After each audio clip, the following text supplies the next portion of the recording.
তুমি মুসলিম সরকারের শালী না? সালামের উত্তরটা আগে দেন। আরে তোমার মতো বদমাশ মায়ের কি সালামের উত্তর দেব? তোমার গালের মধ্যে ঠাস ঠাস করে দুটো চটকানা দিতে পারলে আমার মনটা শান্তি হইতো, আমার ভালো লাগতো। ও চটকানা মারবেন? মারেন দেখি, দেখি পারেন কিনা। আরে মায়া মানুষ না হলে তো কোন সময় ঠাস ঠাস করে লাগাই দিতাম। শুনেন, আপনার মাইয়ার ভিডিওটা দেখছেন? আগে ভিডিওটা দেখেন, তারপর বুঝতে পারবেন কে বদমাইশ আর কে বদমাইশ না। অত জোরে গলায় কথা বললো না। এইটা যে তোমার বইনের ষড়যন্ত্র সেইটা আমরা জানি। সবকিছু ষড়যন্ত্র তত্ত্ব দিয়ে ঢাইকা ফেলাইতে চান না? আপনার মাইয়া যে কি সেটা আপনি জানেন না? আব্বাস বেগের বুদ্ধিতে খলিল মেম্বারের সাথে নতুন করে সম্পর্ক করছে, হ্যার চরিত্র জানি হনন করা যায়, আর আগামী ইলেকশনে হে জানি ভোট কম পায়। আপনার মাইয়ার তো চরিত্র বলতে কিচ্ছু নাই।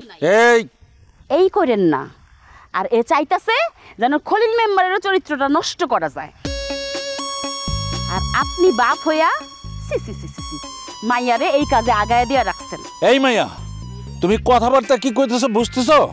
আমি না যাই না কোনো কথা বলি না, আর না বুঝাও কোনো কথা বলি না। এখনো সময় আছে আপনার মাইয়ারে ঠিক হইতে বলেন, নাইলে কিন্তু তার বিরুদ্ধে আমরা মিছিল বাইর করবো। আর বি কেয়ারফুল, আমার এই যে খারাপ ভাবা না আপনি বন্ধ করেন আঙ্কেল। আরে তোমারে তো খারাপ এমনি ভাবি না, তোমারে খারাপ ভাবি তোমার স্বভাবের কারণে, কথার কারণে। বাস, এইটা আমার পার্সোনাল ব্যাপার। আপনি মুরব্বী মানুষ, যান এখন।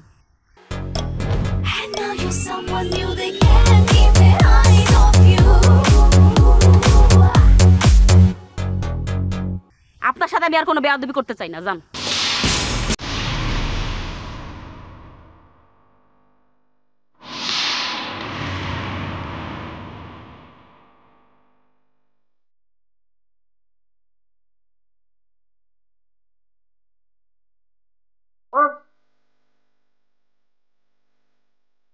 তোমার ভাবির কাণ্ড দেখছো? আরে দিবা তারে ফোন দিছি ভাইজানের খবর নেওয়ার দিকা, তার সাথে যাতা ব্যবহার করছে। তার কিন্তু মাথার মধ্যে প্রবলেম দেখা দিছে, বুঝছো? মনস্তাত্ত্বিক ডাক্তার দেখানো উচিত, পাগলের ডাক্তার দেখানো উচিত। তুমি পাগল হয়ে গেছে আমার ভাবি? শুধু আমি একলা কই না, তোমার ভাইজানও কয় তার মধ্যে অস্বাভাবিকতা দেখা দিছে। মা হইতে পারে না তো এই জন্য। একদম চুপ করো। কি সব কথাবার্তা কইতাছো তুমি? কি উদ্দেশ্য তোমার? আমার আবার কি উদ্দেশ্য থাকবো? আমার বউ নাকি? বউ হলে তোমার ভাইয়ের, তার উদ্দেশ্য থাকতে পারে, সে রাখতে পারে, ছেড়েও দিতে পারে, তার ইচ্ছা। আমার ভাইজান তোমার মতন এরকম খারাপ চিন্তা ভাবনা করে না। খুব বড় মনের মানুষ, সে বড় চিন্তা ভাবনা করে। হ্যাঁ, কত যে বড় চিন্তা ভাবনা করে এটা তো দেখছি। নিজের বোনের জামাইরে খুন করার লেগে মানুষ পাঠাইছে। কুটি, সাবধানে কথাবার্তা কইও কইলাম। আমার ভাইজান মোটেও এসব কাম করে নাই। না না, এসব কাম করে না তো। একটা ব্যাস ধরে আছে, ব্যাস ব্যাস, সব লেবাস।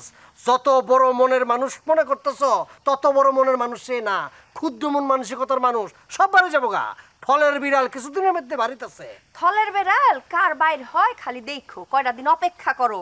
তোমার দিবা আছে না, এই দিবার বাইর হইব থলের বিড়াল। সারাটা দিন খালি তো ওই বৈরাম খারে নিয়ে ঘুরে বেড়ায়। কথা কথা বুঝ করে কইও, দিবা মোটেও এই ধরনের মাইয়া না। অহন খুব গায়ে লাগতাছে, তাই না? এতক্ষণ যা আমার ভাইজানের নামে এত এত খারাপ কথা কইতেছিলা। খারাপ কথা কইছি না সঠিক কথা কইছি কিছুদিনের মধ্যে জানতে পারবা। বউরে কয়ে গেছে এক জায়গার কথা, গেছে অন্য জায়গায়। আবার বিয়া করছে দুইটা। আগে বিয়া করছে উগান্ডার মারে, এরপর তোমার এই ভাবিরে। এখনো নিশ্চয় প্রতারণা আছে। প্রতারণা নিশ্চয়ই কি, অবশ্যই আছে। কারণ এখনকার ভাবিরে তো সে জানে না আগের বিয়ার কথা। এটা নিয়ে তো বহুত কে আওয়াজ হয়েছে। এর লেগা কি ভাবিরে কম ভালোবাসে? ভালোবাসা ভালোবাসা, বউর মিছা কথা কয়ে বাড়ির থেকে বাড়িছে। ভাগ্যসে আমি জানছিলাম, নাহলে ভাবি জীবনও জানতে পারতো না, বুঝছো?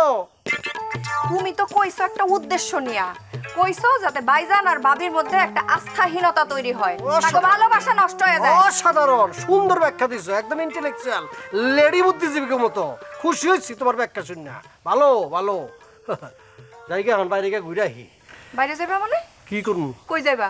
কই যাবো আবার, বাইরে যাইতেছি। স্নিগ্ধ সুন্দর ঝরঝরে বাতাস, আর কি ঠান্ডা।